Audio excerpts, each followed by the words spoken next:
কইছি না 1 মাসে আমি 1 মিলিয়ন করে দিমু। আমার উপরে ট্রাস্ট নাই। না না, তোর উপর ট্রাস্ট নাই। আরে ভিক্ষা চাওয়ার এ কেমন পদ্ধতি? কইছি না 1 মাসে আমি 1 মিলিয়ন করে দিমু।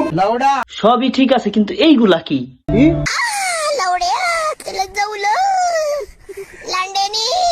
হায় হায়। আরে ভাই, একবার চিন্তা করেন, এরা কত বড় পাপী। সাইড ভিডিওতে সিম্পাতি নেওয়ার জন্য এসে, আর ভিডিওতে এসে করে চাপাচাপি। ইতনা সুকুন।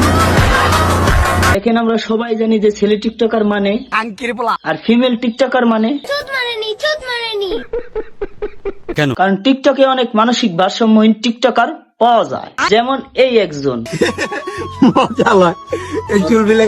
আরে ভাই, তুই সবসময় এরকম হাসি দেশ কেন ভাই? এটাকে তো হাসি না, এটাকে তো তোত হাসি বলে। তারপরে এই আরেকজন। আমি মেহেদি শুভ ভাইয়া, যে রাস্তায় একবার হিসু করব ওই রাস্তায় কেউ না কেউ ভাইরাল হবেই। আমার লেভেল যোগ্যতা পাওয়ার অনেক উচ্চ লেভেলে, তো এটা আমার লেভেল যোগ্যতা পাওয়ার কোয়ালিটি। আমি ঘুমাই 13 তলার উপরে। ভাই দেখেন যে ভাই, ওর মুহূর্তে কিন্তু অনেক পাওয়ার আছে, নাইলে এমনি এমনি কি প্যান খুলে যায় নাকি?